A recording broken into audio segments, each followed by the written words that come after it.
And now it's time for Mob Talk Radio with your host, Jeff Canarsie.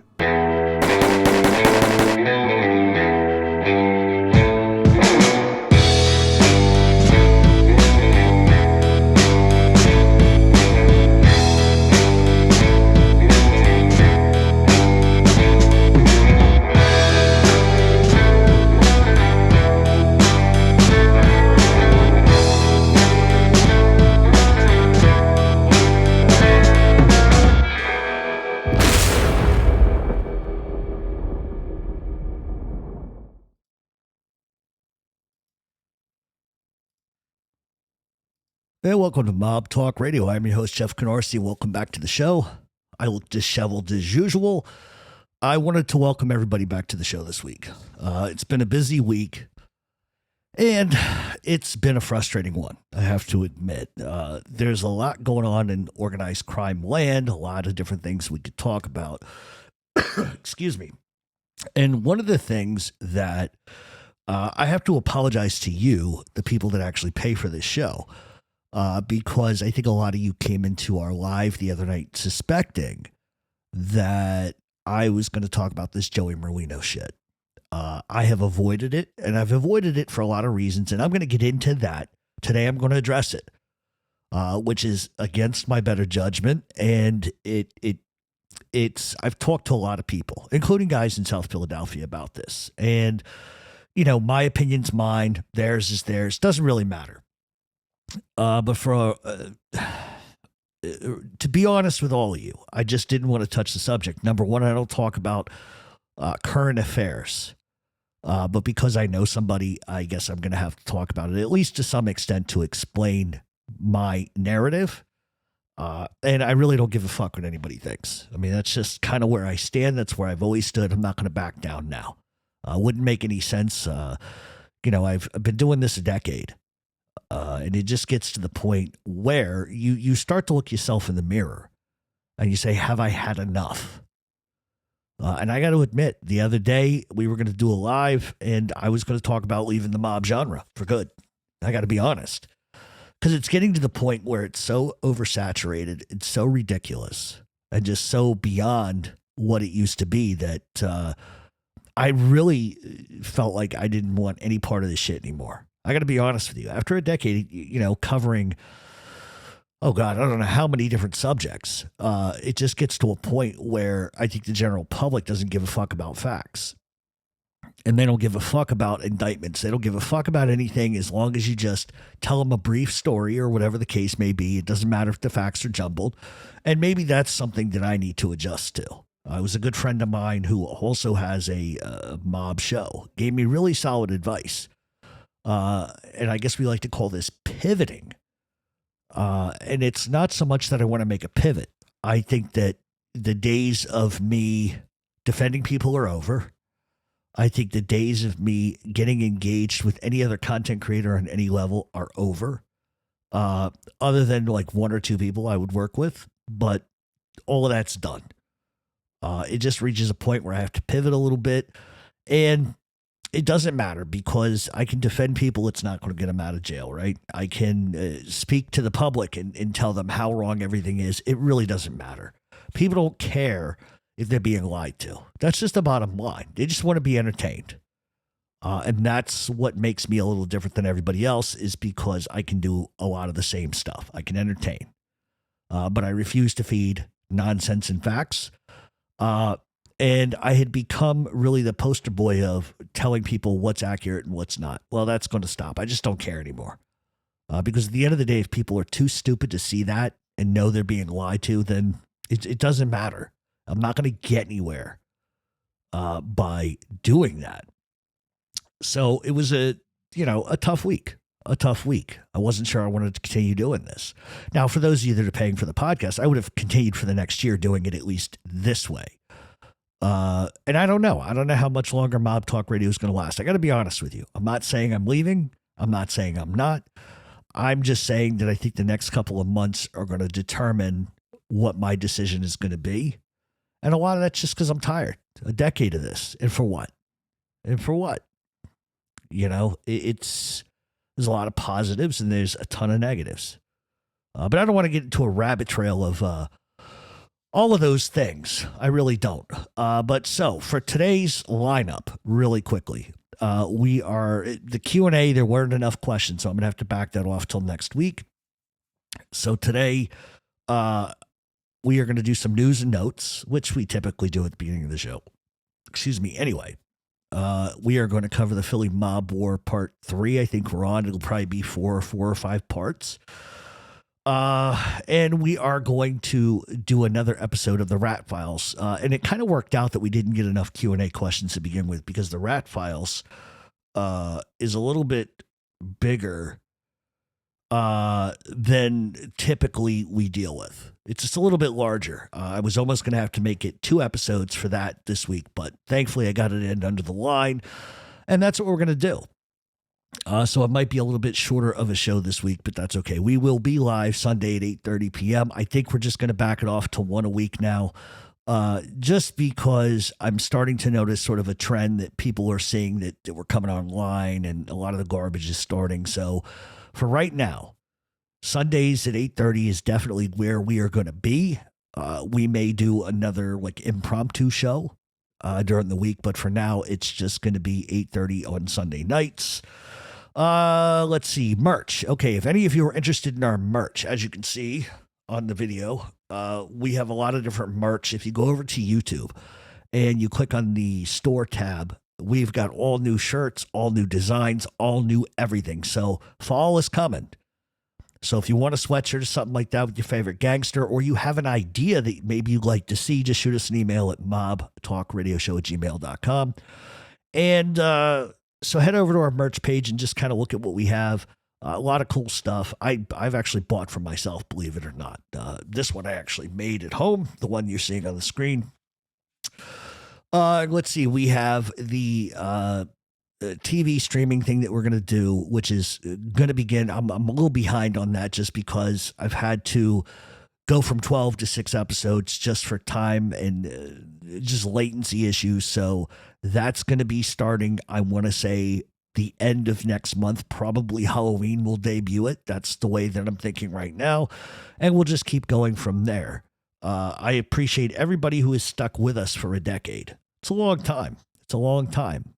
We have sort of become our own little family in many different ways. And I still listen. I still get up every day and enjoy doing this. If I didn't, I would have stopped. But I also would like to do some other things. The horror stuff I want to get back into. And, just there's a lot of different things. I think anytime that you are stuck doing the same thing for a decade, you kind of need to branch out and do some other things. So with that being said, we are going to start changing up sort of the presentation of how we do things on YouTube. Yes, you're going to still get, you're going to get this. This is separate from all of that. Okay. But the new YouTube stuff that we're going to start doing is going to have a more visual production to it than I think we've done in the past. And that's not to keep up with the changing times. It's the reality of this, just so people understand. Everything works by analytics. So, for instance, if you can get anything north of 10 minutes, people listen to your show for at least 10 minutes and they turn it off. That's 10 to 12 is really good. I'm at like 28 minutes. So that means I'm holding retention for at least a half an hour, which I don't know, and I'm not comparing myself to anybody, but I don't think majority of these content creators carry that half an hour. I don't think that they do. Maybe 16 minutes, 12 to 16, and people are like, fuck this. There's no drama. I'm not going to watch. Excuse me. So we're going to start gearing small segments on YouTube to about, I think, the 12 to 15 minute mark, 16 minute mark, because we should keep the audience's attention for the whole entire duration.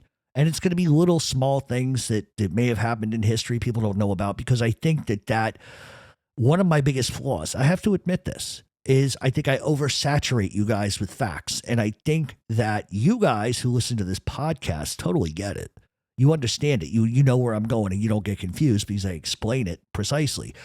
The problem is I'm not looking for a YouTube audience. I am trying to take people from YouTube and bring them over to this platform that you're listening to or watching right now. That's ultimately my goal.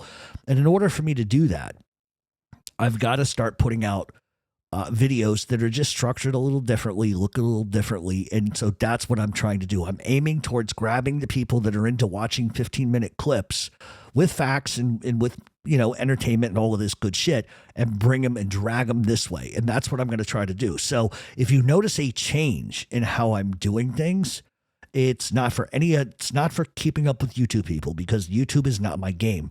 However, I need to keep drawing people towards this. This is how I get paid. So that's what we're going to start doing. And you will probably see one of those debuted, if not tonight, tomorrow. I have something a little interesting that was in the news in 2012, but I knew about this for a long time, and I kind of wanted to figure out how can I do this differently so that people sort of watch it differently. It may not necessarily be about seeing me. It's about the content I'm giving you. So we're going to try it and see if that works. I think it will. I think we'll get good numbers on that. And that's all it's about. It's about bringing people from one platform to another. So I have to stay busy on the YouTube front. But like I said, it's really not the biggest. It's not the biggest thing I want to do, but unfortunately it's business and that's what you have to do. Let's see. I think that's about it. Okay. As far as the meet and greet, Sunday, we're going to talk about that at 8:30 p.m. And, we will definitely, get into the nitty gritty as far as that goes. If you're confused about what I'm talking about, we're going to have a meet and greet at a mansion in New Jersey. But here's the thing. If we don't get enough people, then we have to sort of reschedule and do something a little differently. I don't think we're at that stage yet, but we're going to find out Sunday night. So if you have nothing to do Sunday night at 8:30, I know football's on, just check us out for a few minutes. Anyway. All right. So the other thing that I think I want to address is this. And if you're watching, you can see it's his thoughts on Joey Lee Cole thoughts. The first thing I'm going to start with is Lee Cole. For those of you that know, those of you that don't know, he went out to Arizona, pulls up in front of Sammy Gravano. Lee's version of events is that Gerard and Sammy Gravano walked to the car and slapped him or punched him. Or first of all, you don't see the punch or the slap. Doesn't really fucking matter. According to Lee, his glasses were broken. His phone was broke. I find it hard to believe that happened based on the footage, but I wasn't there. So there's no telling what really happened. However, there seems to be this huge backlash on Lee, and I can justifiably understand that. Lee is all about the numbers. Lee is all about the views. And what better way to get 1 million views by goading Sammy or his son into doing something stupid? Now, I don't care what Lee said to them. It doesn't matter. It doesn't give them the right to lay hands on him. But once again, think about who you're dealing with here. Sammy the Bull Gravano, okay? Say what you want about the guy, but the guy was no punk, okay? But there seems to be this tidal wave of backlash coming, which is funny because I told Angel Gotti, we were talking in a text. I said, I watched the video. I said, this is going to be a backlash on him, and she's just kind of like, well, I don't think so, but I knew there would be because it just doesn't look right. Number one. Number two, the question I have is, where did they obtain the information? A source told me that Dominic Sicali told Lee and James Proctor where to find him. That's what I was told. I don't know if that's true, but would it surprise me? No, because Lee has always talked to informants. Why stop now? But there's a whole nother side to this. A lot of people are saying this was planned. I don't think it was. And I think what people are railing against is the fact that people are saying, oh, it took balls to do that. Listen, I don't care who you are. It does take balls to do what he did. Now, this bullshit of, no other content creator has done this. Why would they? Even if Sammy the Bull was 2 blocks from me, I'm not going over there and fucking with that guy. Not because I'm intimidated by him, but because he's a federal informant. I don't want no problems with the FBI. And 2, there's a time and a place for everything. And you don't just drive up in front of somebody and start running your yap and expect to get treated with respect. Not that I would treat Sammy the Bull respectfully in any sense of the imagination. So the question is what do street guys think? what do street guys think about what Lee did? And the general consensus with about 5 different guys I talked to is they all said he had balls. They said he was stupid, that he was asking for it, but he had balls. And that's the only thing that I've said from day one, is that I thought Lee had fucking balls of steel doing it. It takes balls to do that. And it doesn't matter what his motivation was. Like, people keep trying to like nitpick his motivation. Well, he was only doing it for Angel. Listen, Lee did it because he knew that's a way to get big numbers. And that's what Lee cares about. He cares about big numbers. So on that front, it was a perfect business decision for him. And he got out of it relatively unscathed. And everybody's talking about it, which is what Lee wants. He wants everybody talking about him. So from that aspect, I totally understand it. Totally understand it. My personal opinion is, do I think that it was a punk move? No, I don't. I think he asked a legitimate question, knowing he was probably going to get popped for it. Okay. But you get what's coming to you. So did it take balls? Yeah, absolutely. Do I respect the fact of the way he did it? No, I think he should have gotten out of the car like a fucking man and addressed it. He'd have gotten the shit beat out of him 100%. But if it's hard to play the tough guy role when you're sitting in the car with the engine running, you know? So I think if you get out of the car and you go approach them, that takes a lot more balls, in my opinion. Would have been a dumber thing to do. But listen, Lee got what he wanted to get out of it, right? I don't think Lee gives a fuck about Alan Kaiser. I don't think Lee gives a fuck about Joy Faraci. I don't think he gives 2 shits about what happened. But I think that he used that to his advantage. And that's just the truth of it, whether he likes it or not. But he accomplished what he set out to fucking do. And a lot of people are tearing him down. I think a lot of it's based on jealousy. I honestly do. I think a lot of people are jealous of Lee because he did it. You know, but at the end of the day, my stance is always like this. I don't give a fuck what other people do, nor should you. Nor should you. Neither should any content creator. I shouldn't worry myself about what John Doe is doing. That's where I mess up, is I give a fuck about what other people are up to, and I shouldn't. I really shouldn't. So from, as far as I'm concerned, Street Guy said Lee had balls. He was dumb, but he had balls. And so the opinions of all the other content creators really doesn't matter. It really doesn't matter. Lee saw an opportunity. He was pretty smart about it. He paid for that. But do I think that he inflated a lot of what happened? 100%, because that's Lee. Lee is Vince McMahon of the mob genre. He's like the circus clown. He's going to do whatever he can to get views. And listen, I don't know many other people that would get in the car and drive to fucking Arizona to get slapped for views. I mean, that takes a bit of a nut. So, it is what it is. All right, so let's get to the Joey thing really quick. And this isn't going to be very long because I need to explain a couple of things. Number one, you can see me. So hello, how is everybody? All right, let me go back to this news and notes. All right. First of all, I have never said ever that Joey Merlino and I were best friends. I never said I hung out with him all the time. I've never said those things. Do I know him and does he know me? Absolutely. Do we know the same people? Absolutely. Was I at a party with the guy? Absolutely. Okay. Have I talked to him on the phone? Absolutely. Have I talked to him through Instagram messages and etc.? Absolutely. As a matter of fact, I could tell you it was like a year ago. A guy called me and says, "Hey, what are you doing this, that, and the third?" He goes, "Hey, hold on a second." And I hear the phone slide. I don't know what the guy was doing. And he goes, "Hey, how you doing?" It was him calling to see, he got on the phone when I was talking to somebody else, see how I was doing. How's your family? Blah, blah, blah, blah, blah. So for anybody that says I don't know the guy, is bullshit. Do I know him like the back of my hand? No, I don't need to. Okay. And that's just the truth. So people tend to warp my friendship. And that's just, first of all, it's not for public consumption, number one. Okay. Number two, people often will say, "Well, you don't know him." I do. And I have no reason to make that up. It was Jeff Nadeau. This is, well, no mob content creator, no mob guy would ever talk to a mob content creator. Well, he said that, right? But what's he bragging about now? "Oh, I'm going to go talk to Joey. I'm going to go talk to Joey." So that ought to tell you more his narrative than mine.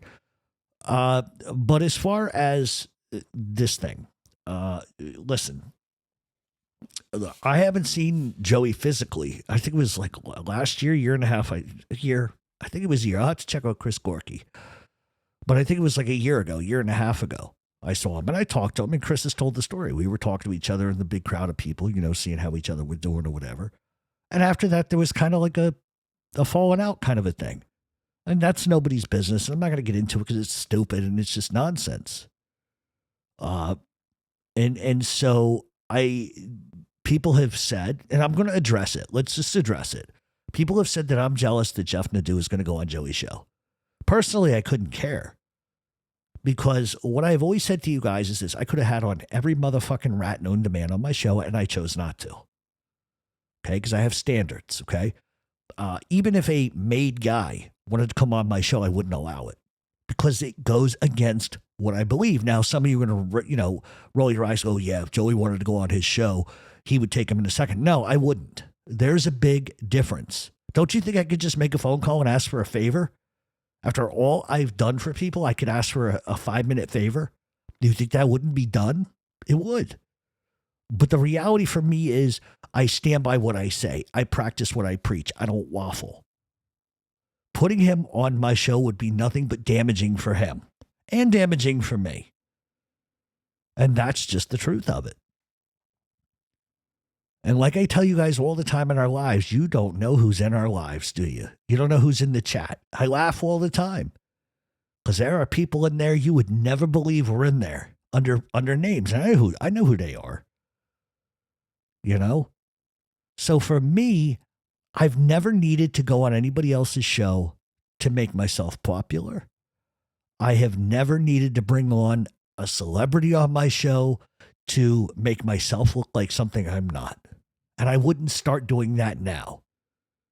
However, there's a caveat to this. And this is what's going to get me probably in trouble. Is that Joey, allegedly, according to Nadeau's going to go on Joey's show. That's not going to be a good look for Joey. Let me tell you why. Because Nadeau talks to rats nonstop. Okay? Nadeau has a partnership with Dominic Sicali, who's a rat, who said things about Joey and everybody else. He had on Panisi, who lied about Joey's wife, and God knows everybody else. And then when I hear Joey's going to talk about his cases and go after the rats, my stomach turned. That's how you get pinched. Whether or not anybody's ever going to agree with me or not, that's how you get pinched. I have no right to tell anybody how to make a dime, just like they have no right to tell me how to make a dime. But when you are who you are, allegedly, okay, let's just go with the term allegedly, you are going to put a target on the size of your head, the size of fucking 5 Earths from the feds. And that's just the truth. You're going to bring on a guy, and it's not jealousy. Listen, Joey could call me tomorrow and say, hey, you want to come down to Florida, come on my show? I'd say no. 100% I would say, no, not interested. I don't want that headache. And me, I don't build my brand off of people. I build it off of myself. How many times have I said on this show, who you are doesn't mean shit on a tick's fucking ass. Your reputation is based on yourself, not people you met, know, or say hello to. And that's the difference between me and everybody else. That's why they have the rats on. Ooh, I got a rat on my show. Look at me. A mob guy likes me. That's the mentality. I don't need that bullshit. So do I agree with it? No, I don't. Do I like it? No, I don't. Does it go against everything I fucking believe in? 100%. But at the end of the day, who the fuck cares about my opinion? I am just me. I can only do what I believe in, what I think. Just because I disagree with something doesn't mean shit. It's my opinion. Opinions are like assholes. Everybody's got them. Some are a lot wider than others. And so from my perspective, I worry about the optics. You're gonna bring on a guy who's had every rat on his show. You're against rats. You are who you are. You're gonna bring on a rat lover to your show? Wow, great look. Has nothing to do with me and Nadeau's bullshit. But I am going to say this, and the last decade, I have done nothing but defend people. I've had the FBI at my door twice. I've had federal judges, federal prosecutors sign a search and seizure warrant from my fucking home for defending people. I have gone out of my way to make myself a fucking target for people. And then I'm treated like that. And that's just my point. And I'm going to tell you the secret. Doesn't matter who you know, how well you're loved. You're the steak on Monday. You're the fucking kitty litter box on fucking Friday. That's how the streets operates. There is no loyalty. There is no honor. There is with certain people. But the reality is, this fantasy that people build of honor and loyalty and respect, it's bullshit. How many times have I told you guys? Hot today, cold tomorrow. You're all about the last envelope you kick up. And that's the God's honest truth. And that's where I stand on this. It's A, none of my business. B, I don't give a fuck. C, what one man does is his own fucking business. Bottom line. Who would I be to tell anybody what to do? You guys know me. You know how I feel. You know how I represent myself. And I think that my history of what I do speaks more volumes than what any little pissant wants to say behind my back. And you watch. When it all comes crumbling down, you're going to rewind the show and say, motherfucker was right on the money. And I am.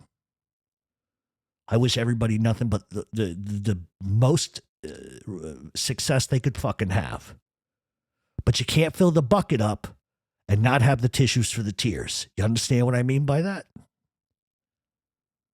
And so that's where it comes down to. Where I come from, when somebody helps, when somebody does favors, you go out of your way to make sure that they understand that you have their respect and their loyalty. You don't. And that's just the sad reality of the streets. But I'm not stupid. So that's the only time. And listen, I know some jerk off is going to run and take this video and they're going to show it to him. And I really don't give a fuck. I really don't. You think I'm shaking in my fucking boots? I have an opinion. I'm not allowed to have an opinion. I guarantee you, if somebody asked him about me, he's going to say nothing. And it doesn't matter. Who I am is not based on a friendship, a former friendship, a relationship, an acquaintanceship, whatever the fuck it is you want to call it. That's the bottom line. And this is the reason why I went on this today. Because I'm only going to talk about it once. And people can take this and chop it up and derive like, oh, it's, he's angry. No. I don't give a fuck what anybody does. I have my beliefs. A, B, and C has theirs. That's it. That's where I stand. That's just where I stand. But for any asshole to come in my chat and tell me it's because I'm jealous and to do, please. It's not the case. It's not the case. So I wish everybody luck. And that's it. And that's it. This is the last time I'm going to talk about it. You guys, let me just finish by saying this. You guys know what I believe in, what I stand for, correct? You guys have seen me for a decade do it. How do you think I feel? I shouldn't even have to explain myself. In fact, I don't even know why I did. All right. Anyway, we are going to take a break. And when we come back, I think we're going to get into the Rat Files. Like I said, I'm sorry, guys. It's a little less of a show this week just because no Q&A. But it's all right. I still talk for a half an hour here. We probably got another hour and a half to go. So we're going to go to a break. And when we come back, we will be talking about the Rat Files. Stay tuned on Mob Talk Radio.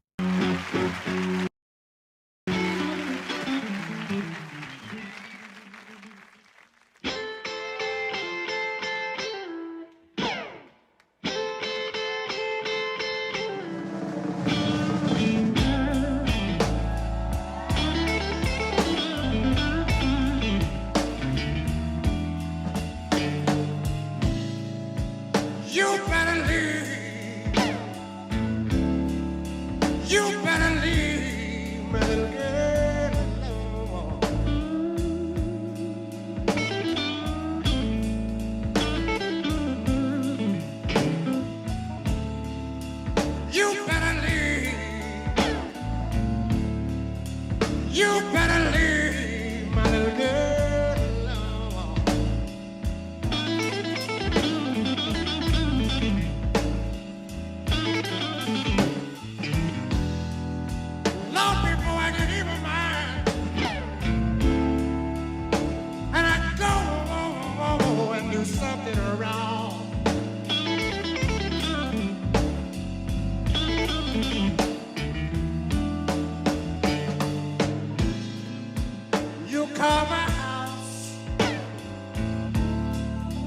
just yesterday. 'Cause I picked up the extension and I heard every word you say. Why don't you just draw, man, and leave my little girl alone?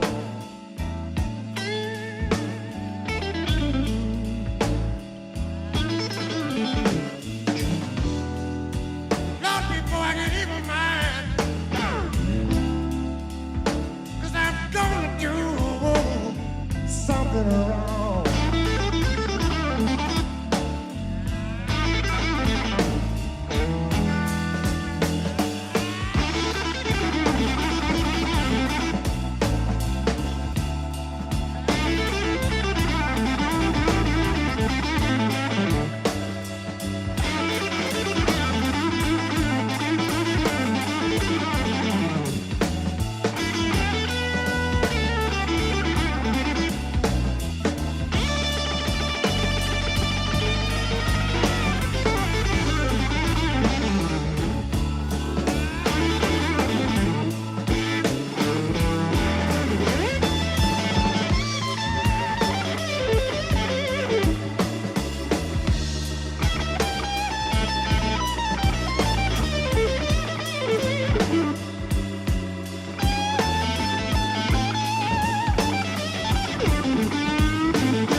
Something wrong.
tell the truth is a big mistake.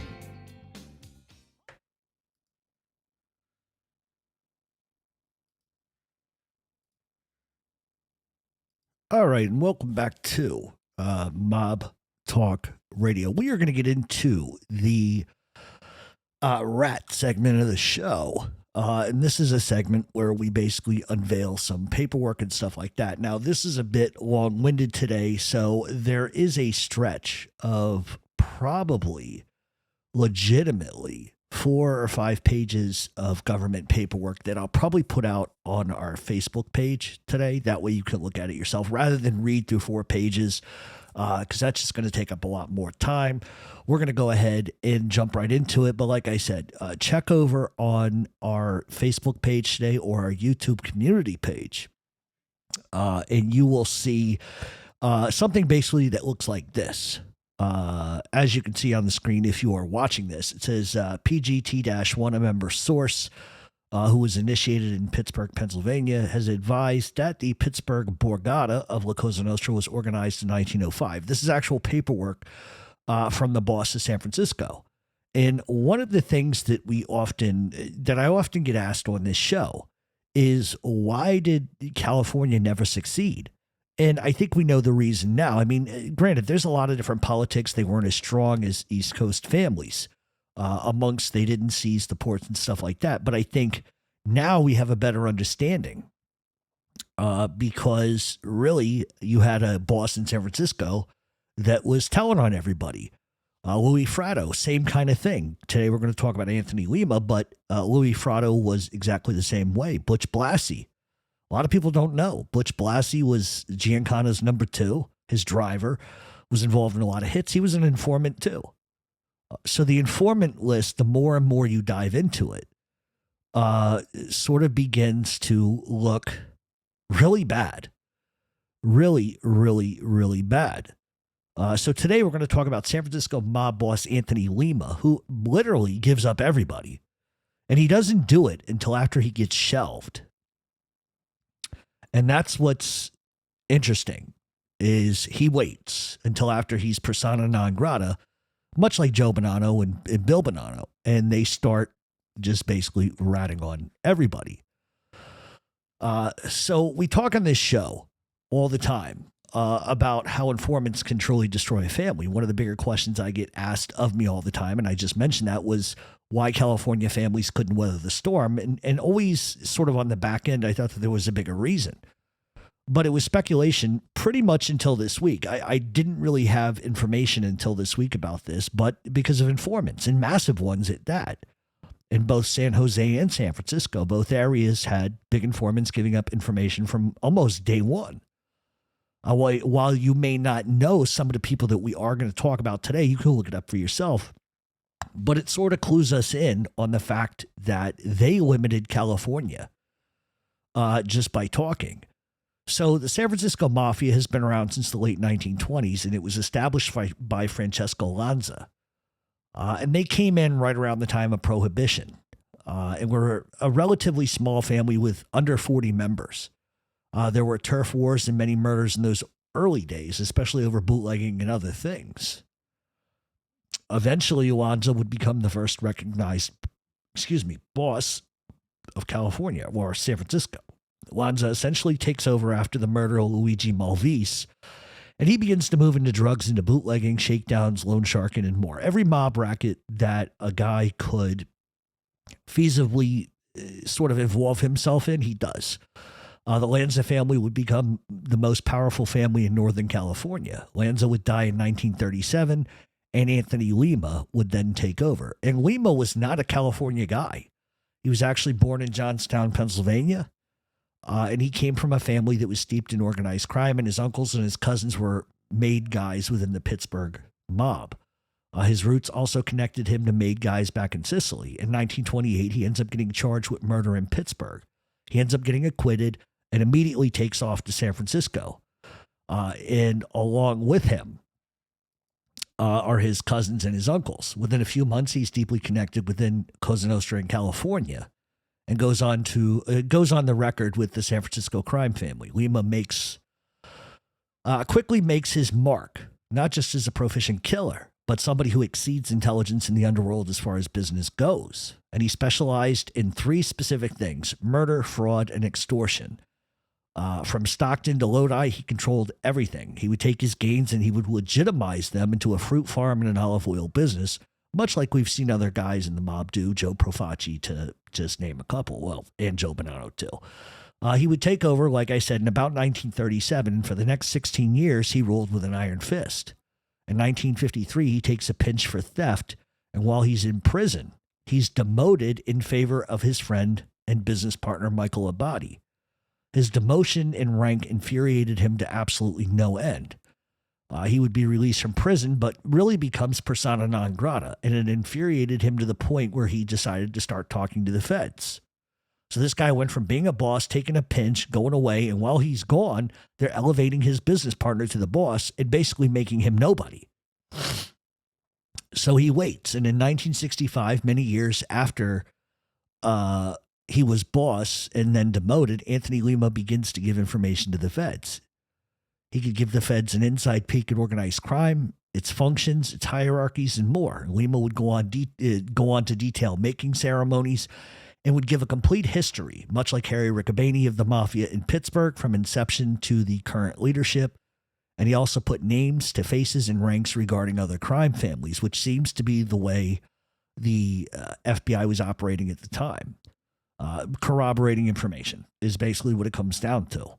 Lima would be known as SF2689, and according to a memo that I have dated in October of 67, it stated that informant SF2689 was former boss of the San Francisco Mafia. Lima would explain that he was inducted into the Pittsburgh mob in 1927, which was established in 1905. He explained that prior to that, in America, the Black Hand was already in this country, which predated the Mafia. He explained the Black Hand was comprised of Calabrians, and that they formed an alliance with the Camorra from Naples, and that all 3 groups had merged with the Sicilian mob. He would give full detailed information on induction ceremonies, like we said, from the pinprick on the finger to the rules a mobster was to follow. And he would explain, and these are quotes directly from the paperwork: honor is stress is the most sacred thing in our world. To destroy another person must be for honor and not money alone. A member is warned never to engage in an affair with the wives of other women. With the wives of other women, with the wives of other members. A member must never engage in white slavery or narcotics, both crimes which are degrading to the name of the organization. A member must obey the complaints and instructions of his superior and is never to take the life of a fellow member before presenting his grievance to the commission. A member must do nothing which would affect the organization without first receiving permission from his superior. All right. So Lima would then go on to give details about the Pittsburgh boss, who we know as John LaRocca. He would explain that LaRocca was the boss of Pittsburgh. He would tell the agents that he and LaRocca used to be close associates and that he took over Pittsburgh in the mid to late 1940s. He explained that LaRocca sort of retired and that Michael Genovese had fully controlled and basically taken over all operations. Next on his list was Dominic Anzalone. Anzalone controlled all the gambling operations in western Pennsylvania, and while Lima knew him pretty well, they didn't really reconnect until Lima goes out west. Lima would explain that Anzalone came from Sicily in the late 1920s to murder John Bondi. Bondi had actually fled from Italy after whacking 3 made Sicilian mobsters and was hiding out in Pittsburgh. And when the Sicilian mob found out his location, they sent Anzalone there to handle business. Anzalone was actually a made guy in Sicily, and he arrives in Pittsburgh and he goes immediately looking for Bondi. The problem, and this will show you some politics, the problem was Bondi was related to Lima. They were actually cousins. And it was Lima's father who sat down with Anzalone and Bondi and squashed the beef. And Anzalone ended up staying in Pittsburgh and eventually would become a made member under Stefano Monacero. So Anzalone's wife would remain in Sicily. And he finds out through the grapevine that his wife is having an affair, and he immediately books travel back to Sicily to murder the men who allegedly were screwing his wife. When he arrives, she actually admits to the cheating and begs him to let it go. He does, and he returns to Pittsburgh. But the politics of all this, it makes him look bad. He didn't avenge his honor. It made him look sort of weak. I mean, at that point in the game, his honor was at stake, and he ends up damaging his reputation by not killing them. Montasero was so irate, he actually shelves Anzalone. And so Anzalone wasn't in good standing, according to Lima, until Joe Siragusa takes over as boss in 1929. So according to Lima, Anzalone moves out west in June of 1916. He settles down in San Jose, California. He gets a no-show job through Salvatore Merlino, who was once a Pittsburgh mob member but had transferred out west and now is a captain in the San Jose crime family. And simply stated, Anzalone needs a no-show job to fight extradition. But the friendship between Anzalone and Merlino goes bad very, very quickly. Where are we at? Sorry. So whatever happened, Merlino ends up fucking him over. And he stops paying him and he throws him out of the factory. And then he makes a call back to John LaRocca back in Pittsburgh and he tells him Anzalone is talking shit about him. And LaRocca considered killing Anzalone after that, but let it go after a while. But LaRocca and Anzalone were never really close again. Anzalone accused Merlino of lying to LaRocca. And when Joe Cerrito takes over as boss, he demotes Merlino for lying.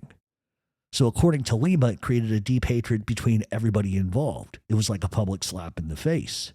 According to Lima, it got much worse. When Anzalone goes out west, he left control of his operation to his partners, but all the money stopped coming west. Anzalone makes a call, and he was told that it now belonged to LaRocca. So you can see how, according to other people, according to Merlino, Anzalone's talking subversive about LaRocca. LaRocca says, you know what, I'm just going to let it go. New boss comes in, demotes Merlino because they believe he's lying, but LaRocca's not stupid. He knows Anzalone was probably running his fucking mouth. So what does he do? He just takes his fucking rackets. And I believe, according to the paperwork, they sent him two $30,000 bundles, and then he never got another dime. He never got another dime. So it was his way of saying, all right, fuck you. I'm going to just take your rackets then, you big mouth.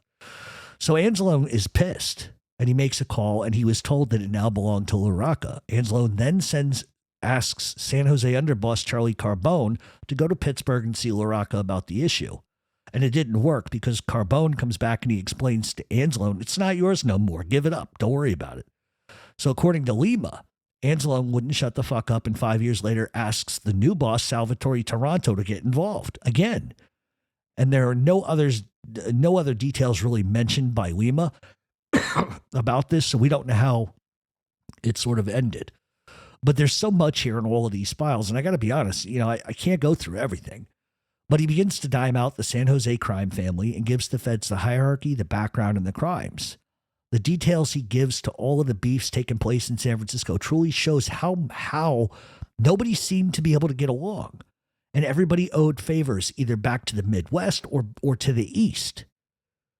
According to Lima, San Francisco crime family capo Vincenzo Infusino had wanted to set up an illegal operation in San Francisco with the help of associates from St. Louis. But Jimmy Lanza puts an end to those plans. Lima adds that Infusino had been made a capo by former boss Michael Abadi years earlier. Lima goes on to say his title was only honorary because Infusino never had any soldiers reporting to him.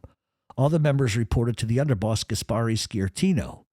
According to Lima, Abadi made Infusino a capo because he was wealthy. And the idea was he might be able to use his influence to help the crime family. So we see here that remember when I tell you on this show all the time, money makes the wheels work. You make a ton of money, you're very important. But the minute that money goes away, so it's like saying, all right, the guy's bringing in $20K, $30K, $40K and north a month. Let's make him a captain. And that's what crime families have done. So Lima reveals that reveals information about an assortment of Cosa Nostra members in the Bay Area. He tells federal agents to get that Gaspari Sciartino had recently received a letter from an old associate named Sebastian Nani. Sciartino, Nani was a former member of the Colombo crime family who transferred to the San Francisco crime family after he moved to California. Nani was a suspect with Lima in the murder of Chicago mobster Nick DeJohn years earlier. However, there's really no evidence that Lina admitted to the murder specifically, but he gave the names. He was deported to Sicily back in the 50s after a narcotics conviction. According to Sciartino, Nanny was living in Palermo and operating a taxi cab. Lima gave federal agents information about the San Francisco crime family members going back decades. Nick DeJohn, just so we can get this cleared, was an outfit mobster who came to San Francisco after fleeing Chicago. He was a narcotics peddler, and he becomes partners with Anthony Lima and Michael Abadi in an olive oil business. DeJohn quickly fell out with his new friends, and he turns up dead in the trunk of a car in 1947. Lima and Abadi were charged with that murder, although nobody was ever convicted of it. So, for example, Lima would tell them about Joe Piazza, former underboss of the San Francisco crime family in the 1930s.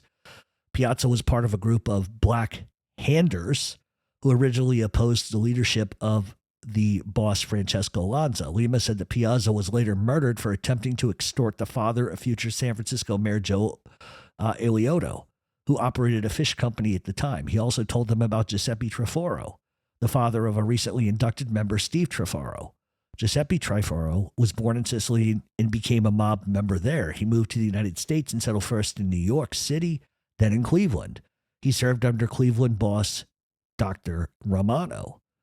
After Romano was killed, Frank Milano became his boss. Lima said that Giuseppe Triforo transferred his membership to San Francisco while he was running the crime family. Triforo worked as a security guard at the Fisherman's Wharf before he died in 1947.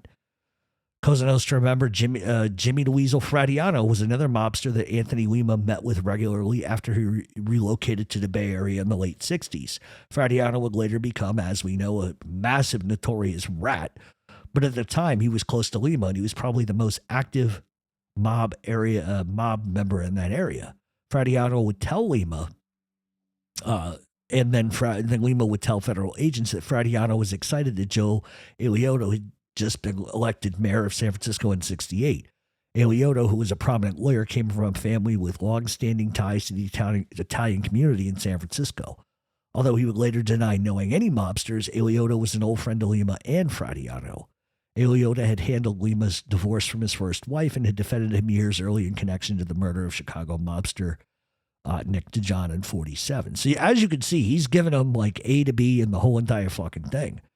Fradiano and Lima both thought that San Francisco crime family would benefit from Eliotto's election. Lima told federal agents that Eliotto would likely help mob members where he could, but he would avoid having to do favors that would come back to embarrass him. Lima would go on to tell federal agents that Jimmy Fradiano had already gotten a business loan from a bank connected to Joe Eliotto. Fradiano was anxious to get Eliotto to help him set up a gambling operation or a vending machine business. Lima would tell agents that he told Fradiano that he had to be patient because Eliotto hadn't even been sworn in as mayor yet. Fradiano had a low opinion of James Lanza, which created friction. Fradiano told Lima, and Lima would tell the feds that Lanza should be replaced as boss. Fradiano said that Lanza was too cautious and that he wouldn't take advantage of the supposed opportunities under Eliotto. Fradiano told Lima that Samuel and Gabriel Manamarino from the Pittsburgh crime family were secret part owners of the Stardust Hotel in Las Vegas.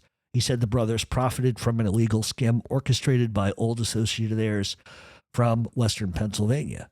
Lima would continue to tell federal agents that the brothers were his close friend. Lima would tell federal agents that the brothers were his friends and that he had direct knowledge that they were Mafia members under John LaRocca and would give them information revolving around their crimes. Years earlier, before he began to cooperate, believe it or not, Lima denied to the FBI that he even knew him. So when they questioned him years earlier, before he becomes a rat, he doesn't know nothing. But now all of a sudden he knows everything. It just goes to show. Remember how I tell you that informants always change their story? So Bay Area gossip, Lima would tell people that Angelo Marino had attended the funeral of former Pittsburgh family member Samuel Manamarino in New Kensington, Pennsylvania in 1967. Manamarino had actually died of cancer. Marino was a Western Pennsylvania native, and his family knew Manamarino well. Lima would tell federal agents about Vito Andragna, and he was originally from Western Pennsylvania as well. Andragna Adragna, followed Dominic Angelone out west to California in the early 60s. He was Angelone's recruit. According to Lima, Dragna, was obsessed about becoming an inducted member of the mob. He had two brothers who were mob members, and it bothered him that he wasn't. Adragna was tired of waiting and wanted Tony Lima or Angelone to make him a member of the mob. Lima would go on to tell federal agents that it's possible Angelone might make Adragna after some prodding. In 1976, Life magazine published a series of hard-hitting articles about Italian-American mob guys, okay? As a part of that investigation, the magazine identified every crime boss in the country, including Joe Cerrito in San Jose, Jimmy Lanza in San Francisco, and the fallout from those articles put Cerrito and Lanza under the public spotlight for the first time. Lima would tell agents that Cerrito was extremely paranoid that Life published a photograph of him with former Bonanno crime family underboss Frank Garofalo. Garofalo, as we know, is linked with heroin trafficking, and retired to Italy in the 1950s. Lima would tell them that Lanza was emotionally disturbed and that he was publicly identified as a mob boss. Joe Cerrito objected to being publicly identified as a mob boss and sued the magazine for libel. Lima would tell agents that Lanza supported Cerrito's lawsuit against the magazine. Angelone offered Cerrito financial with his lawsuit. Many people inside and outside of organized crime were surprised that Cerrito decided to bring more attention to himself by suing the magazine. He could have just let the controversy blow over, but instead he didn't. But Cerrito was actually encouraged to do so by an influential underworld boss. Lima would also go on to tell federal agents about a physical confrontation between Joe Cerrito and Dominic Ferrito. That rhymes, Ferrito and Cerrito. Apparently they got into a fist fight. Ferrito's sister was the mother of Cerrito. According to Lima, the two men had a simmering personal dispute over the upcoming marriage of Cerrito's son. Cerrito went to Ferrito's home to tell him that he was being removed from the crime family. Ferrito reacted by grabbing a knife and chasing him around the house, trying to kill him. Cerrito decided to take no action against Ferrito despite reports of the incident getting out. Ferrito remained a member in good standing. And that incident just highlights how far the San Francisco crime family had sunk by the 1960s when the boss could be assaulted without any repercussions. So that the whole crime family's a fucking mess. According to Lima, Steve Magadino, the boss in upstate New York, Stefano Magadino, who is a leading member of the ruling Mafia Commission, actually ordered Cerrito to file a lawsuit as a test case.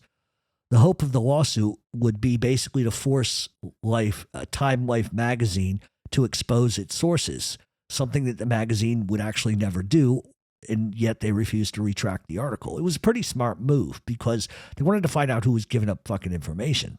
Unlike the other named mob bosses, Cerrito was actually a successful businessman without a criminal record, and the commission figured it had a good chance of winning the lawsuit. Lima and other bosses would file lawsuits if Cerrito won. So he would go on to say that there hadn't been a formal commission meeting to decide the matter, but Stefano Magadino had contacted each commission member personally for their input. Cerrito would receive instructions from Magadino at a prearranged telephone, basically a prearranged payphone. The lawsuit itself angered a member of Cerrito's mob underlings because they were required to give sworn depositions. San Jose crime family underboss Emmanuel Figlia said that we are all ruined around here because of this fucking publicity. Figlia would go on to say that the lawsuit was bad for everybody's business. He said Cerrito should have resisted the commission's efforts to make him file that lawsuit. Salvatore Toronto countered that Cerrito had no choice because you just don't fight the commission unless you want to suffer the consequences. Cerrito would regret following Magadino's instructions. Cerrito would lose his car dealership after Lincoln Mercury decided to drop him following all of the bad publicity. It had been a source of pride of mob members in San Jose that their boss was connected to such a prestigious brand. Lima said it was a severe blow to the prestige of the San Jose crime family. Cerrito's lawsuit against the magazine eventually would be dismissed. So as you can see, they're really a fucking mess. So let's see. So on December 16th of 1968, Lima sits down with federal agents and they ask him about Russell Bufalino.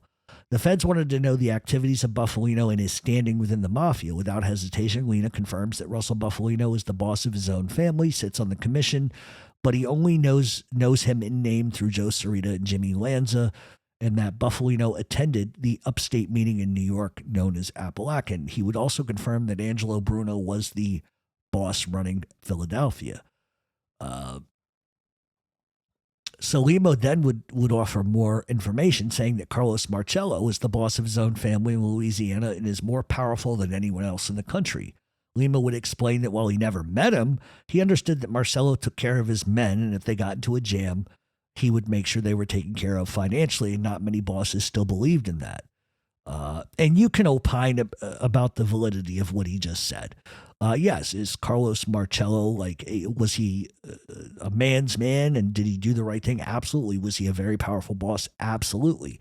But here's the question.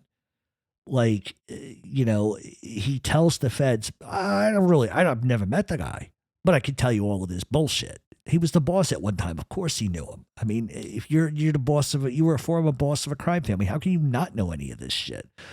Lima would then say that he heard that Joe Bonanno was trying to settle up out west, and that Lima believed that if Bonanno dared, he would be killed as a result of trying to do so because he had been shelved. Lima then gives up Las Vegas, who owns which hotel, and who is responsible for sending money back to Kansas City. And he especially goes in deep against Anthony Savella, who was running all of the construction rackets in Vegas. His intel all but destroyed the mob in Pittsburgh and in Johnstown, and in his files. We only have 200 pages of that, and only 200 have been released. And the whole entire file itself is 3,000 pages. And all of these other pages are sealed. So until, the government releases more of that, we're never, ever going to know. And that's just sort of the validity and the stuff with Anthony Lima. Like I said, let me see if I can pull up one thing really quick, just to make reference to it. So here is I'm going to just read like one or two pages of this. So this is included in Anthony Lima's file. Now, keep in mind, he doesn't really start talking until 65, and he does that after he's been shelved and he's no longer anybody. He just starts giving everybody up. Specific revelations relating to Cosa Nostra have previously been brought to light by a former Pittsburgh, Pennsylvania area native, which has established the existence of the organization in this vicinity without question. Appendix A, organizational background. PGT, when a member source, was initiated in Pittsburgh and advised that the Pittsburgh crime family of the mob was organized in 1905. Prior to that year, the organization was completely referred to as the Black Hand and was in control of members called the Camarista, who were mostly Italians from Calabria. And that's an area in southern Sicily located at the heel of the boot. He advised that the term Borgata or Burgata is the term used to identify a family or a criminal group.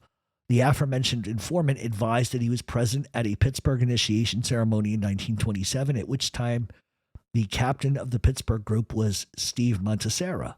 The Sotto Capo was Landolina. He says that the term captain or capo is simply a term for boss or leader, and that the Sotto Capo is the title given to the person who is his assistant in command of the Borgata. PGT2, another member source, was questioned specifically about his knowledge about the background of Cosa Nostra. He stated that he heard stories about Steve Monasera, who was the captain of the Pittsburgh crime family during the latter 20s, but recalled only that he had been gunned down as he was emerging from a Pittsburgh area hospital. When the informant was asked if he recalled anything about Peppino Saracusa, who succeeded Monasera as captain, he indicated that he recalled only that Saracusa had been killed in the bathroom of his home, which was located in the Squirrel Hill section of Pittsburgh. He advised further that the tenures of the aforementioned individuals were before my time. So let me go to this. PGT-3 has advised that when he was a youngster in Wildering, PA, he heard about the massacre of the Volpe brothers in Pittsburgh about 1933. Several days after the community learned about this incident, he saw an individual named Tilio Pecora shot to death on a street in Wildering, but could not identify the two gunmen involved. He could not say that the killing of Pecora was related to the Volpe affair, but he remembers that the adult Italians living in that area were convinced that there was a connection. He said that he knew a man who saw Louis Volpe kill an individual during the early 1930s. This man, who was a youngster, was playing in the woods on what was known as the Trolleones Farm, located in the Monroeville section of Pittsburgh. This family operates business in the Wilkinsburg area of Pittsburgh. The youngster observed Louis Volpe shoot a man in the head and bury him. Since then, this man has lived in fear that Volpe might find out who he was. PGT-3 was asked when he became a member of Cosa Nostra. He declined to say when it actually occurred, but stated that he went through the routine of the mixture of blood and the burning of a saint's picture in his hands. He recalled that he chose St. Jude and that this saint had been chosen by many members before. PG-T3, a member and an informant, advised that he considers the True Mob as an excellent organization. He stated that it was based on honor, wants nothing to do with white slavery or narcotics, and that is an organization dedicated to taking care of its own members. He feels, however, that because membership in the organization has not been limited to people of Sicilian origin, some of its honorable purposes may have fallen by the wayside.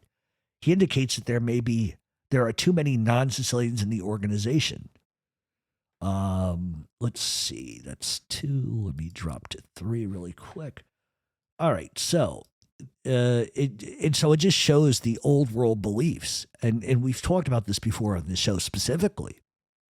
Just how certain Sicilian guys didn't want Calabrians and Neapolitans around. So we go to PG 92-599. On May 17th of 68, PGT-3 advised that Mike Genovese, who suffered a massive heart attack on May 13th of 68, was immediately taken to Shadyside Hospital in Pittsburgh, where he was expected to remain in the hospital for a minimum of 1 month. He was not at home when the attack came, and according to his wife, persuaded associates at the Phoenix Motel to handle the hospital arrangements. Visitors were not allowed to see him at the hospital. Despite the fact that the attack occurred on May 13th, Mike Genovese was still experiencing intensive pain as late as May 17th. And was instructed by heart specialists attending to him to alert them whenever his pain became too great so that the appropriate electrocardiograms could be taken. The aforementioned informant advised that Genovese was originally confined to the intensive care unit at Shadyside Hospital, but was transferred to a private room on May 21st of 68. His older brother Felix was in the hospital with him almost constantly and handled all of his mail. Telephone calls and special visitors were handled, especially members Sebastian, John LaRocca. During his confinement, Mrs. Genovese left the house daily at 3 o'clock to visit and usually stayed till about 9. Genovese mentioned to the informant on the day before his heart attack that the FBI was again very interested in his daily activities. He was not known by the informant at the time of this contact whether physical well-being of Genovese would have any effect on the hierarchy of the Pittsburgh mob, etc. June 30th of 68, PGT-3 advised as follows. Despite the orders from his personal doctor, Mike Genovese will begin to work again on July 1st of 68 at the Phoenix Motel in Monroeville. Although his schedule has been completely erratic in the past, he will adhere to a strict 12 noon to 7 p.m. schedule and will probably restrict his movement. He lost a great deal of weight since the heart attack on May 13th, and now weighs approximately 155 to 160 pounds. Those friends who were not allowed to visit him at the Shadyside Hospital in Pittsburgh while he was confined to the ICU have been visiting him at his home, Road 2, Box 149-B, Gibsonia, Pennsylvania. And the big days for visitations have been Sundays. So as you see, Lima's giving them everything, right? Here's the last one. And this is the second index of PG 92-599. The Pennsylvania State Police representative requested that the FBI in Pittsburgh obtain fingerprints from suspects Paul Scolari and Anthony Capizzi to conduct an investigation in the state of New Jersey in relation to a background of Capizzi. The Pittsburgh Police Department decided to initiate a program designed to give a message to the mob in Pittsburgh. The program consisted of harassment by stationing ununiformed police officers in and near all known gambling and after-hours establishments controlled by members of the mob and their associates in the East Liberty section of Pittsburgh. This technique began on December 18th of 67 and continued until January 1st of 68. The Pittsburgh PD also furnished homicide detectives to cover Pittsburgh leads in the murder investigation. PGT-3 furnished the following information on January 5th of 68. Anthony Lima, informant, was well acquainted with Alphonse Morano, who was killed in gangland fashion on December 13th of 67 on the outskirts of Pittsburgh. He knew Morano was a gambler and an aspiring pimp who enjoyed driving expensive cars but never had any money. He was definitely being used by representatives of the Mafia in Pittsburgh area. But Lima never had any information to indicate that Morano was actually a member of the mob. He was probably smarter than he looked or acted, but the mob would not have trusted him as much as he was trusted. He was fairly well versed on various gambling techniques and knew how the numbers book is supposed to operate. He had recently allied himself with some young girls who were prostituting themselves in the East Liberty Club area and receiving a percentage of their earnings, according to the sources the informant has. So as you can see, Lima just up and down the board, just kind of gives up everything. And this is a lot of the reasons why I think Pittsburgh has faltered. I got to be honest with you. I think this is a lot of the reason why Pittsburgh had a short run is because people like Lima were giving up information on everybody. And that's just kind of the way the cookie crumbles. So that's going to be it for the Rat Files this week. Next week, we got more Rat Files coming, and it's just going to get worse. Just the information they give up is just absolutely fucking just insane to me. So we're going to take a break. When we come back, we are going to get into the Philadelphia Mob Wars Part 3. Stay tuned on Mob Talk Radio. The song for all of you like me who bear grudges, resentment. 5 long years. One.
Put me out.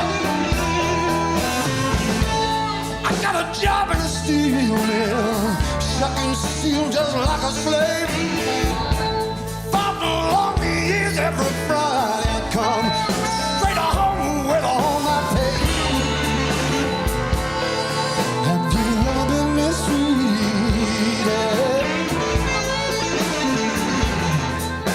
You know just what I'm talking about.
shoes.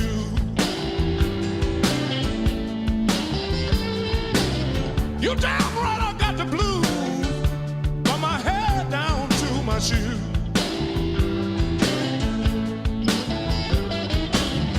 I can't win 'cause I don't have a thing to lose.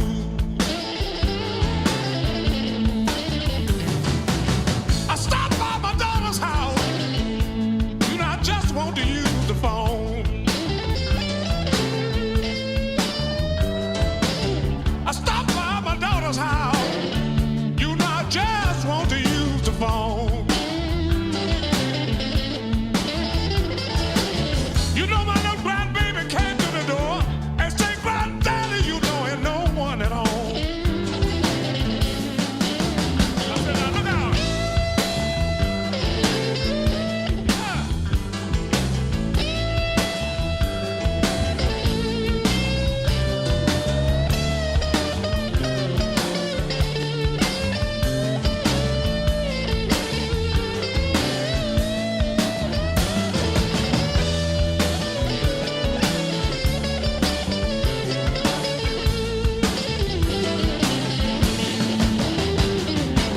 You damn right I got the blues from my head down to my shoes.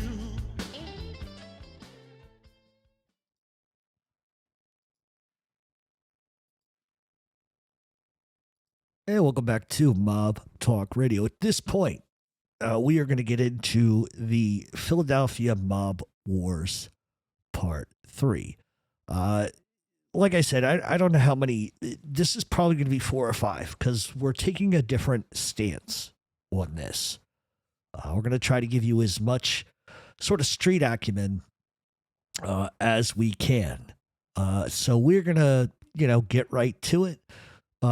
We are going to get into the Philly Mob Wars Part 3.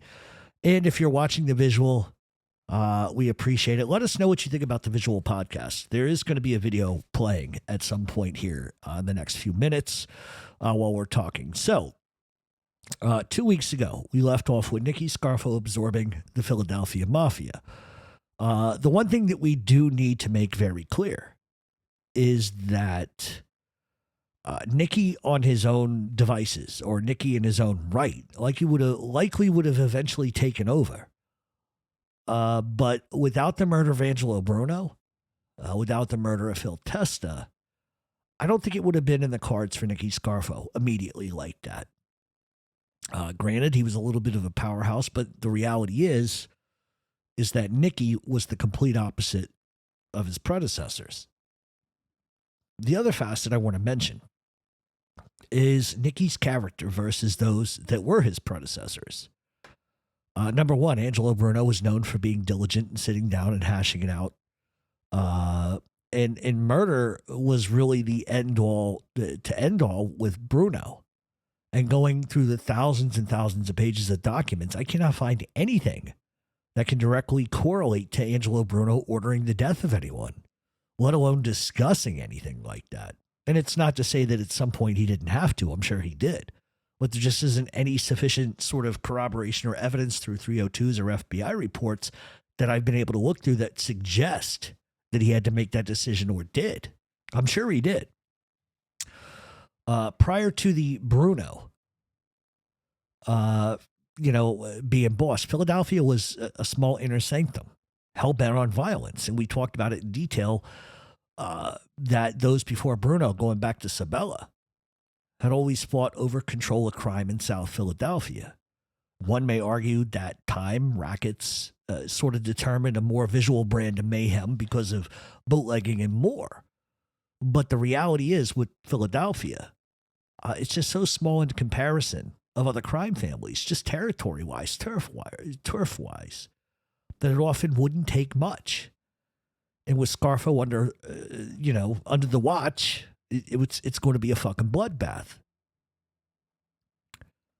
Entering, the fray, before Nicky, it was violent, but with Nicky, it's about to get, crazy. But then again, did Nicky have a whole lot of options? We saw Bruno get too relaxed. We saw Phil Testa get too relaxed. and what those ramifications would cost them. And I think Nicky saw it as, this is his crime family and things needed to change. And he almost had no choice, albeit in the beginning of his reign. Make a stance, stay on it, and anybody who gets out of line is going to be killed. And that's just the way Nicky saw things. And we can argue it was 100% the wrong idea in some ways. But I don't think necessarily left to his own devices, he had a whole lot of other decisions or a whole lot of other choices he could have made at the beginning. And I'm not justifying murder. But what becomes of it is awful. And it goes from I'm making a statement to I'm going to kill any motherfucker who doesn't do what I say. And under that sort of premise, he becomes not a boss, but a feared dictator. And when you have instability at the top and decisions are made out of emotional haste and power and not what's best for the bottom line, then you begin to scare those who work for you. And that is the Nicky Scarfo story.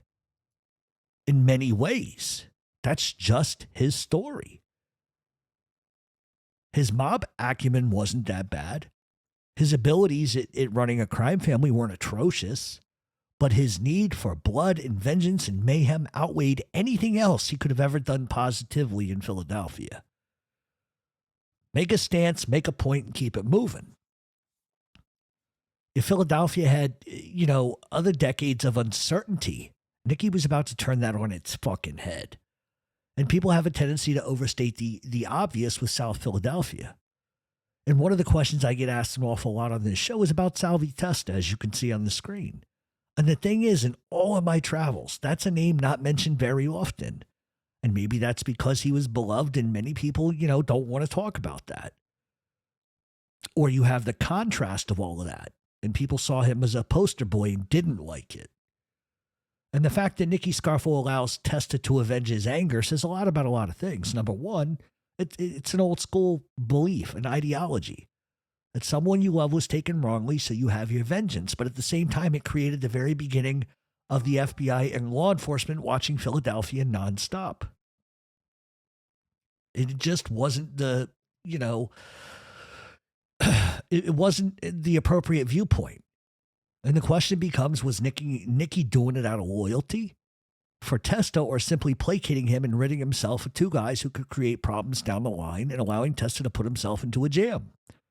And one could argue many different points, but the reality was Nicky wanted Testa's bookmaking and loan sharking operations and his profits more than anything. And the old saying, never look a gift horse in the face. And it's accurate. Scarfo knew Testa made a ton of money for the family by taking over his father's rackets, expanding them and making them more profitable. And Nicky wasn't choosing Testa out of loyalty, but because he was a moneymaker. He was backing the right horse at the right time, and he had to allow Testa some sort of relief. Otherwise, you have a lone nut out there with a fucking gun looking to kill everybody. And so there was a lot of layers to it.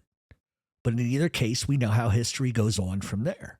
We mentioned that Scarfo named Salvatore Chucky Merlino as his underboss and Frank Monti as his consigliere. And he's flanked by two guys who are capable and dangerous. But what Nicky truly wants is total control of everyone and every single fucking thing. Now, where others, tend to get this wrong is by stating that when Testa hits Frank Narducci, it sets off a decades-long turf war within the Philadelphia Mafia. And frankly, that's just not even accurate. It's not even close. A war would indicate that there is a revolt from within, a power struggle, a vie for power. And that's not the case at all within the Philadelphia Mafia in this time period. What many forget, in 1978, when Scarfo was he was a dangerous little fuck. As Atlantic City officially opened for gambling, Scarfo wanted it. Scarfo had formed his Scarfing company and had inroads into cement and construction along with his nephew Phil Leonetti by his side. And if Angelo Bruno thought anything of that, I'm never really going to know. But kicking back is kicking back. And many people have forgotten what Nicky Scarfo did, which may have led to Bruno having to eat lead just 3 years later. I mean, that's just the reality. Scarfo wasn't one for patience. But you have to admire the moxie because Scarfo would force construction companies to deal with him or else.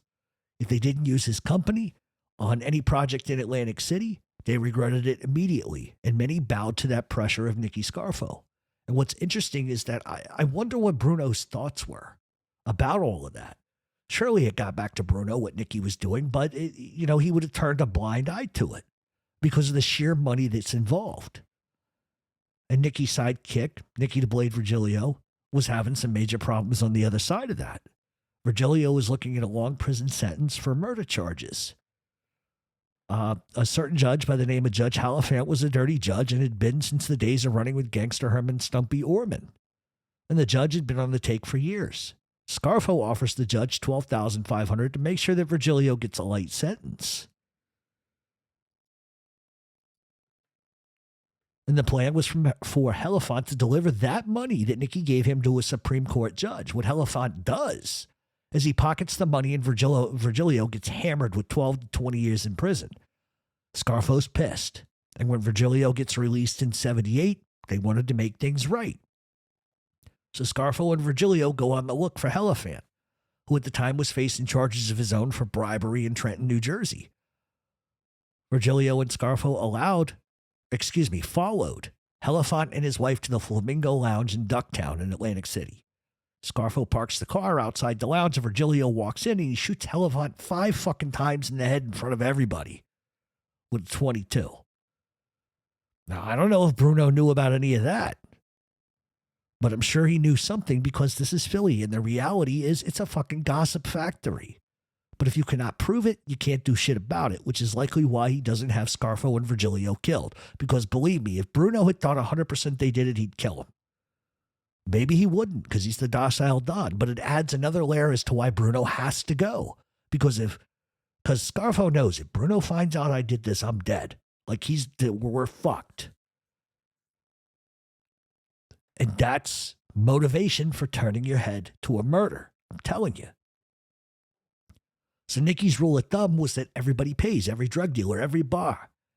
Everybody and their mother's getting shaken the fuck down. And if they don't pay, it's the pistol and nothing else.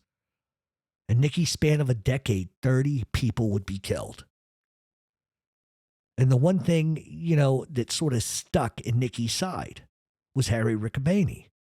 Riccobene, who had always sort of done his own thing, kicked back to Bruno in order to work and keep his crew going. Look at the Riccobenes as like a splinter faction of sorts. And that's how Philadelphia has been for a long time and still is. There's always a group within the group and a group outside of that group. And it just seems that's just how Philadelphia has always operated. And Riccobene was an incredible earner. And Nicky felt that Riccobene should kick everything his way and get taxed to the point where it's get on board or die. And Scarfo completely underestimates Riccobene on every level. And truly, at the end of the day, Scarfo wanted Riccobene's action, nothing more. He wanted all his money. Easier to kill him than to work out some sort of financial agreement of sorts. So it's rather than deal with it appropriately, he orders Riccobene and his crew's death. He tasks Frank Monte with taking care of it. On the Riccobene side of the fence, it was game on, and he refused to buck under the pressure and told his crew, man up, get guns, we're going to war. And rather than hand over his rackets or his money, they would have to kill him first. Frank Monte would try to pressure Mario Riccobene, Harry Riccobene's, I think, half-brother, to either get in line, help us kill your brother. And I'm sure they tried to placate him by saying, we'll let you do this, let you do that. They would have just killed him too. But what Mario does, he placates Monte and he tells his brother Harry. And when Harry finds out, he orders the death of Monte. Monte would later be coming outside of a bank when he was shot with a fucking sniper rifle several times from a nearby camper. All hell would break loose, and then it would become a shoot-first type of atmosphere. And it was a needless war without any winners. It was a war sparked by Scarfo's greed more than by anything. And while this sets off a chain of events, Scarfo would be heading to prison for 2 years on a gun possession charge. And it's while he's away that Riccobene says, all right, we're going to start to move our turf around a little bit. And he's going to cut himself a bigger path for him to breathe. And it would not only cause a ton of heat, but it would force guys who were terrified to become informants. And it was just the beginning for Scarfo and Scarfo's headaches. Both sides would go back and forth, firing shots. And it only ends because Riccobene gets indicted for murder. And by the way, if you've never seen a Harry Riccobene, even though he's a rat, go to YouTube and type in Harry Riccobene interview. He's hilarious. He's hilarious in the point where he's like 3 feet tall. He's like, yeah, this guy tried to shoot me. I just hid under the dash of the car. He couldn't even hit me once. It's like the gang that couldn't shoot straight. He's making fun of him. It's somewhat comical. Now, while some of you want to, while some of you may want to hear date to date, point for point, on the Riccobene Wars. That's not what I'm going to do. And that's not the reason why I chose to do this a certain way. And I don't want to go tit for tat. This guy was killed. That guy was killed, because I want you to see how instability gets created. I want you to see how politics play a huge role in the street life. Was Riccobene's action worth creating a war? Bruno would have rather accepted a deal versus murder and bloodshed. It brings heat. And now where I tend to veer off here is on this point. According to reports, Riccobene refused to cut Scarfo in on anything, refused to kick up a fucking dime. Said, go fuck yourself. Now, if that's truly the case, then one cannot disagree with why Scarfo was pissed.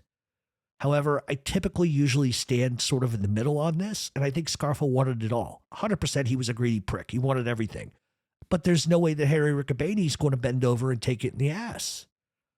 And I think that's likely the more realistic version of events. Mine, mine, mine. So when Riccobene bucks, it's off to the streets. And I believe that Scarfo believed that Riccobene was a nobody, a court jester of sorts. And he was wrong. Because even with Nicky getting the nod, there were those who believed that Nicky Scarfo was not cut out for the job either. Eventually, Scarfo completely demotes Salvatore Merlino. And he strips him of his rank and everything else. And there have been a lot of reasons said privately and publicly over the years. And that one of the issues was alcoholism, that being a key issue. Merlino allegedly had created some problems because of his drinking. And that was the reason for basically pushing Merlino out. Now, while that may be true on some levels, you also have to understand this. Scarfo wanted complete control. He didn't want anybody around him who could challenge him on any level. And I think that in as much as that's the real reason here. Booze, whatever. But I also think that Salvatore Merlino was a very shrewd motherfucker. But Nicky wasn't going to put anybody near him who he could not control, anybody that could rival him, which is a lot of the reasons why Phil Leonetti ends up where he does. Leonetti couldn't earn a dime on his own. He was completely and utterly that guy who did what he was told, and he was basically a professional door opener in every sense, in my opinion. And Nicky knew that he could completely and utterly fucking control him. Bottom line, that's why he's there. He didn't have the markings of a varsity athlete. So, Salvi Testa was the Crown Prince of Philadelphia, if you believe those reports. He was every bit attractive and as tough as they come. He was different than his father, and his willingness to commit murder, accompanied by his capability to earn money, kept him close to Nicky Scarfo. And more as the headlines grew, Nicky begins to get a bug up his ass.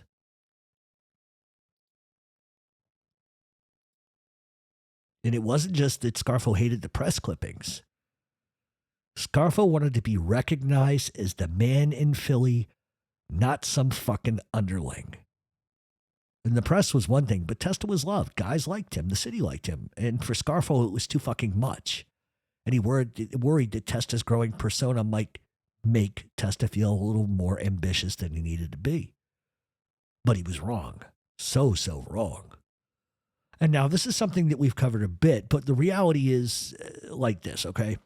Leonetti was close to Salvi Testa. And I'm 90% positive that Leonetti put ideas into Nicky's head. I'm sure he didn't speak up for Testa one bit because it's long been my assumption that Leonetti wanted it all for himself down the line, and he wanted to placate Testa. And it makes sense from a street perspective. While Leonetti may have the title, he was mainly a placeholder of sorts. Testa stock is rising and quick. Leonetti down the line, if he were to challenge Nicky, or if he were to absorb due to Nicky's going to prison, Testa would be a rival almost immediately. And from what I understand, nobody feared Leonetti at all. He was a joke in the streets, and he only acquired his rank and position because of Nicky. And that's another version of nepotism at its best. So Leonetti, what he does is he feeds Scarfo's rage. He just feeds it. And the problem is, if Nicky has a problem, there's only one way that Nicky goes to solve problems. And he also doesn't need to create more mayhem for himself, especially if somebody is well liked. Testa's a captain. And to burn a captain out without real reason creates questions, not just in Philadelphia, but in New York. So Scarfo needs a reason. He needs a real reason to do this. And he's going to find it soon enough. So Salvi Testa becomes engaged to Maria Merlino. We all know the story. End of the day, at the last minute or close to it, after things have been, paid for and booked, he breaks off the engagement. And it's been said that an irate Salvatore Merlino asks Nicky Scarfo for the head of Salvi Testa for the utter public disrespect. And that's been the guys that Scarfo has been looking for. He needs a reason, now he's got it. And that's all he needs to hear. It gives him a reason. And if Nicky is going to be the old-time believer in respect, honor, loyalty, and all of that bullshit, now he's got enough. And he could say, listen, we don't accept any public display of disrespect from anybody in this crime family. Now, do I think that garners the death penalty? No, of course not. But Nicky needed a reason, and now he's handed one. September 14th of 84, Testa is shot and killed in the back of Something Sweet, which was a candy store, allegedly killed by Joe Pungatori. He then was hogtied and dumped in rural New Jersey. I've been thinking a ditch. And that move itself creates a fucking monster shitstorm. And the shitstorm would come in the form of informants, believe it or not. Many of them, Tommy Del Giorno, Nick Caramondi, Norman Litt, Michael Magden, and just a list of other guys. The entire problem is that the murder of Salvi Testa sends reverberations throughout the streets. It says to everybody up and down the motherfucking line, if Nicky gets a bug up his ass, you're getting murdered. Scarfo was almost delusional to some extent. The murder of Testa not only scared everybody on the streets, not just because of how unstable Nicky Scarfo was, but they began to question what would happen to them if, God forbid, they made a simple fucking mistake. He was an unrelenting, unforgiving, evil little shit. And while in the streets, often the punishment doesn't fit the crime, this is a glowing example of the pure bloodlust that Scarfo had and nothing more. He had nothing to fear with Salvi Testa. Let's get that straight. He had nothing to fear at all, but his ego and the words being whispered in his ears and the headlines was enough to make him budge on something. Not only did that murder open the eyes of everybody in the mob, but it also got the attention immediately of the FBI. Not to say that they weren't already watching, because they were, but this was a hit that should have never taken place. And it's the hit among many others that brings down Nicky Scarfo and the Philadelphia mob again. Scarfo doesn't learn from his own mistakes. He creates massive instability. And guys felt like if Scarfo couldn't be loyal to one guy who stood by him through fucking everything, then they're all probably going to get killed. And as an example of this, just look in 1979. He has clipped Vincent Falcone, who Leonetti alleged was talking bad about Nicky and Nicky's construction company. Does this sound familiar? Sound like a Gravano move? Uh-huh. And Falcone, for what it's worth, was no saint either, because he was a hitman for Nicky Scarfo himself. He and Leonetti actually whacked Louis DeMarco in a parking lot in 76. Many bosses would have looked past that sort of bullshit, but not Nicky Scarfo. He ordered his death, and Falcone gets clipped on the words of who? Phil Leonetti. That move also ended what strengths or friendships that Nicky thought he had back in New York. Somewhat, anyway. The Chin had backed him, but this murder made the Chin walk away. And because in circles back in New York, they couldn't understand what Testa had done wrong. And they saw this as a freewheeling nutjob mob boss who was bent on his own range, John Gotti, who wouldn't take over the reins for another year of the Gambino crime family, would eventually get close with Scarfo, but that wouldn't last very long either. So not only does Scarfo have everyone on the streets paranoid, he has his own underlings fucking running around scared. And New York's backing off Scarfo completely by this point. It's basically watching the demise of Scarfo in the Philadelphia mob reality show. It's a live action reality. And any sort of deals that he had with New York that he could use to supplement his income were done. He basically is left to handle shit on his own outside of the area. He was persona non grata. Philadelphia, he was somebody outside of Philadelphia. Nah. So in 1985, he tries to extort William Rouse for $1 million through Nicky the Crow Caramondi. Rouse isn't going to be hassled, and what does he do? He immediately calls the feds. The feds put in an undercover agent with Rouse, and Caramondi is so stupid, he ends up fucking up and gets himself and Nicky Scarfo indicted in 1986.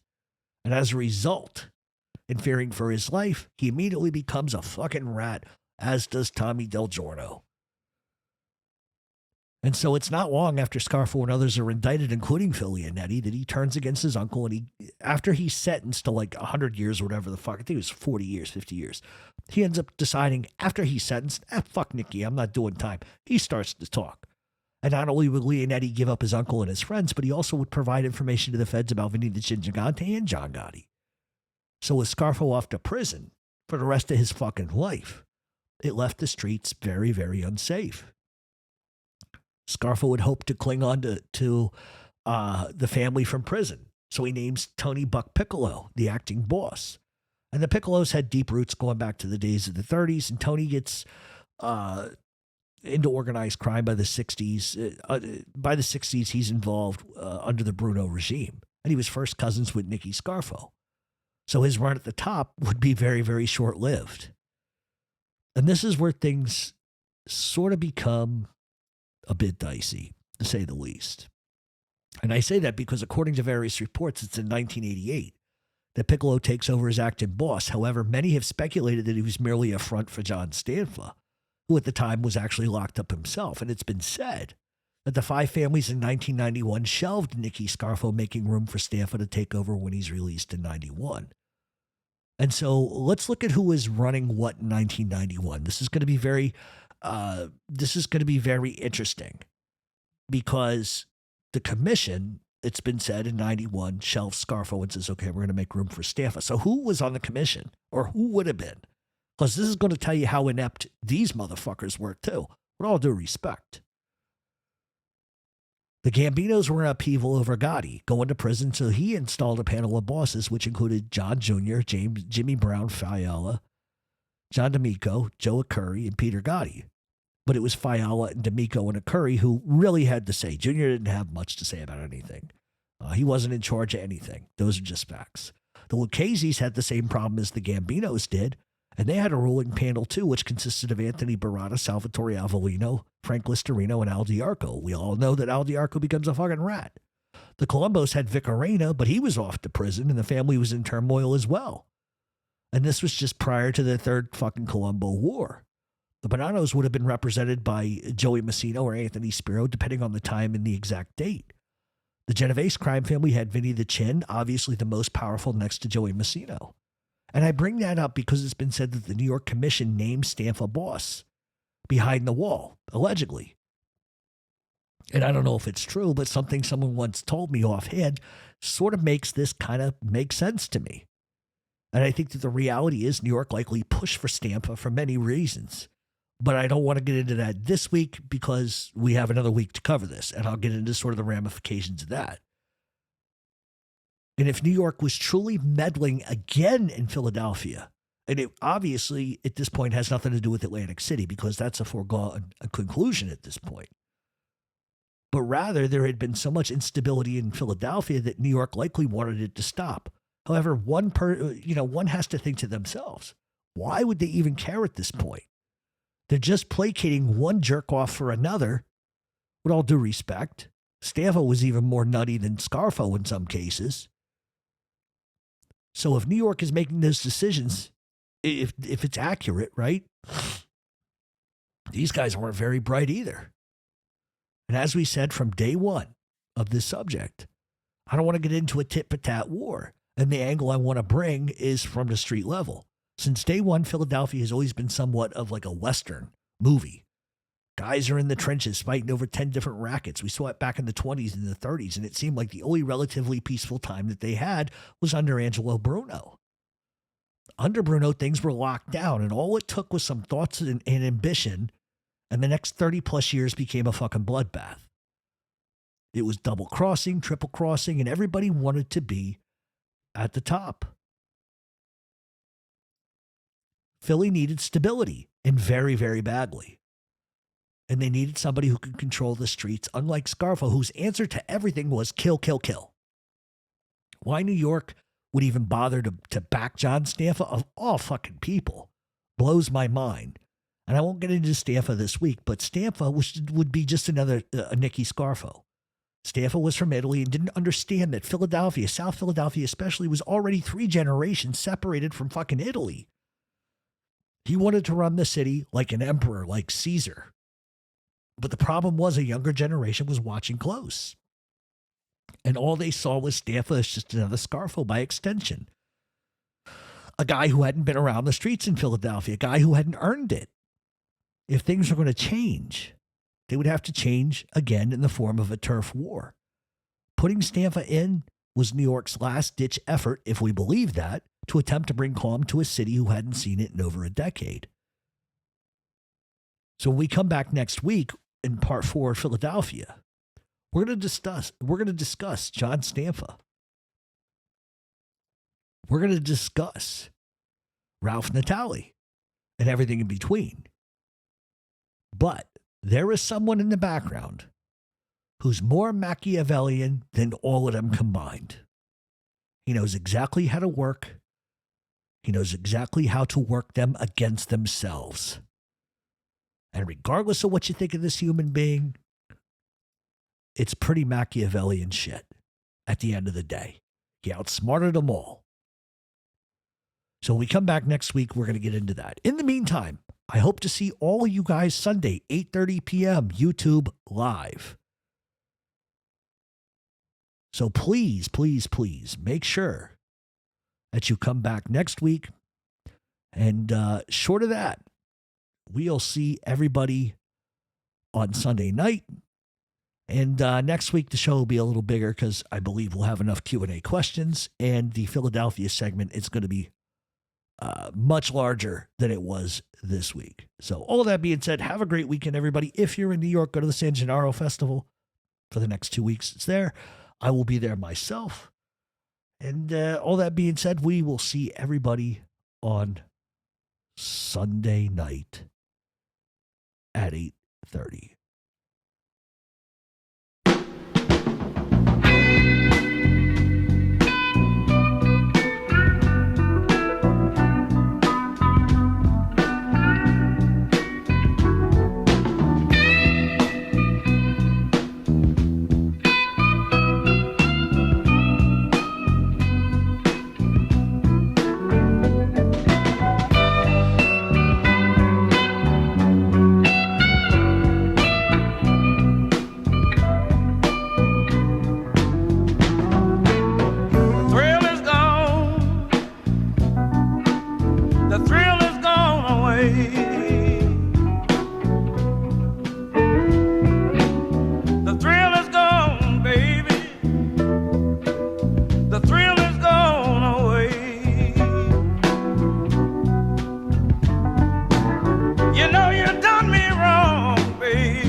Someday